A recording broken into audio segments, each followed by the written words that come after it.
Hello കൂട്ടുകാരെ, ഇന്ന് ഞാൻ വന്നിരിക്കുന്നത് ചാന്ദ്രദിന ക്വിസുമായാണ്. കുറച്ച് ഇമ്പോർട്ടൻ്റ് ആയിട്ടുള്ള ക്വസ്റ്റ്യൻസ് ആണ് ഈ വീഡിയോയിൽ. എന്നാൽ നമുക്ക് നേരെ വീഡിയോയിലേക്ക് പോയാലോ. ഒന്നാമത്തെ ചോദ്യം: ബഹിരാകാശത്ത് പോയി സുരക്ഷിതമായി തിരികെ എത്തിയ ആദ്യ ജീവികൾ. ഉത്തരം: ബെൽക്ക, സ്ട്രെൽക്ക എന്നീ നായകൾ. രണ്ടാമത്തെ ചോദ്യം: ആധുനിക ഐൻസ്റ്റീൻ എന്നറിയപ്പെടുന്ന വിഖ്യാത ശാസ്ത്രജ്ഞൻ ആര്? ഉത്തരം: സ്റ്റീഫൻ ഹോക്കിംഗ്. മൂന്നാമത്തെ ചോദ്യം: എഡ്യൂസാറ്റ് വിക്ഷേപിച്ചത് എന്ന്? ഉത്തരം: 2004 സെപ്റ്റംബർ 20.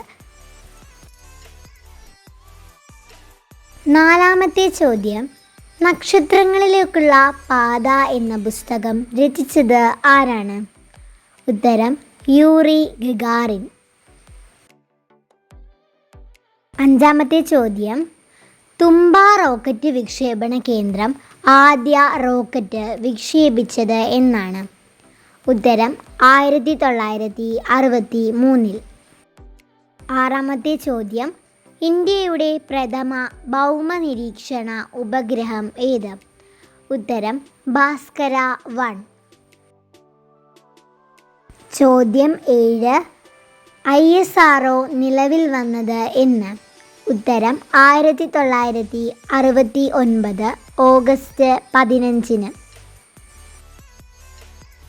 എട്ടാമത്തെ ചോദ്യത്തിലേക്ക് കടക്കാം. 1986 മിർ ബഹിരാകാശ നിലയം സ്ഥാപിച്ച രാജ്യം ഏതാണ്? ഉത്തരം: റഷ്യ.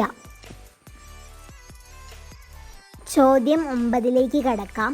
ചുവന്ന ഗ്രഹം എന്നറിയപ്പെടുന്ന ഗ്രഹം ഏതാണ്? ഉത്തരം: ചൊവ്വ. ചുവന്ന ഗ്രഹം എന്നറിയപ്പെടുന്നത് ചൊവ്വ എന്ന ഗ്രഹമാണ്. അവസാന ചോദ്യമായ 10ാമത്തെ ചോദ്യത്തിലേക്ക് കടക്കാം. ബഹിരാകാശത്ത് വെച്ച് ജന്മമെടുത്ത ആദ്യ ജീവി ഏതാണ്? ഉത്തരം: പാറ്റ അഥവാ കൂറ. അപ്പോൾ ഇത്രയേ ഉള്ളൂ ഇന്നത്തെ വീഡിയോ എല്ലാവർക്കും യൂസ്ഫുൾ ആയെന്ന് വിചാരിക്കുകയാണ്. അപ്പോൾ വീഡിയോ ഇഷ്ടപ്പെട്ടാൽ ലൈക്ക് ചെയ്യാനും ഷെയർ ചെയ്യാനും സബ്സ്ക്രൈബ് ചെയ്യാനും മറക്കണ്ട. പുതിയൊരു വീഡിയോ ആയിട്ട് കാണാം. ബൈ.